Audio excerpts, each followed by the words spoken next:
Halo teman-teman semua, Assalamualaikum warahmatullahi wabarakatuh dan selamat pagi. Perkenalkan, nama saya Hidayatullah. Saya guru dari SMA Negeri 2 Sebulu.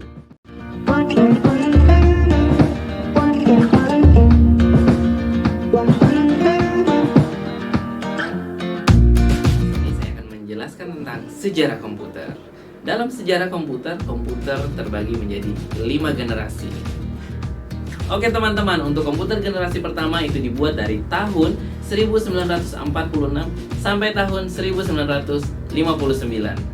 Generasi yang pertama yaitu generasi tabung vakum, di mana dimulai dari tahun 1946 sampai tahun 1959. Penggunaan tabung vakum di dalam buatan komputer generasi pertama itu dianggap tidak begitu efisien di masanya untuk beberapa aspek. Kenapa dianggap tidak begitu efisien? Karena tabung vakum itu membuat mesin komputer menjadi cepat panas. Dan penggunaan tabung vakum juga sangat menggunakan daya listrik yang banyak. Akhirnya menjadikan itu tidak efisien. Lalu ada komputer di generasi kedua. Di generasi kedua ini dibuatlah transistor. Di generasi kedua ini dibuatlah transistor yang diawali dari tahun 1959 sampai tahun 1965. Digunakannya transistor itu membuat pembuatan komputer menjadi lebih kecil sehingga lebih efisien. Dan di generasi kedua ini itu mulai dikembangkan bahasa komputer yang tadi dari bahasa mesin itu dirubah menjadi bahasa assembler dan bahasa simbol. Dan juga karena efisien, akhirnya banyak universitas dan instansi negara yang menggunakan komputer di generasi kedua ini pada masanya.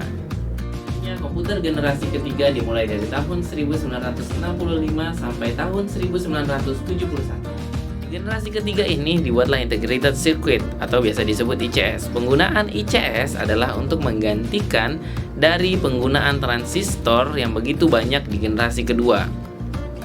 Transistor yang begitu banyak digunakan akhirnya dikumpulkan dalam satu sirkuit yang kita sebut ICS. Oke, di generasi ketiga ini juga dibuatlah sistem operasi. Di sini awal mula sistem operasi mulai digunakan. Komputer generasi keempat yaitu komputer yang dimulai dari tahun 1971 sampai sekarang. Oke, di komputer generasi keempat ini mulailah diciptakan mikroprosesor.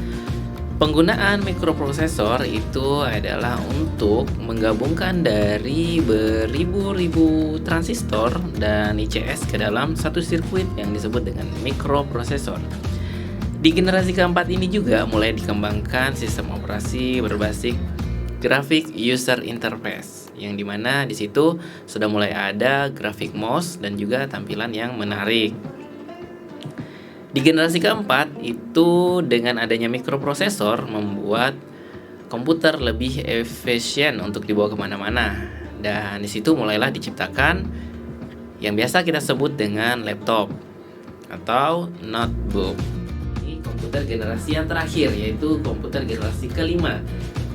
Untuk generasi ini sebenarnya masih dalam proses pengembangan, di mana komputer di generasi ini itu dibuat dengan berlandaskan dengan AI, Artificial Intelligence, di mana komputer didesain sedemikian rupa agar bisa memahami bahasa manusia, instruksi dari manusia. Yang dimana di generasi kelima, komputer generasi kelima ini diharapkan komputer bisa beradaptasi dengan lingkungan. Gitu.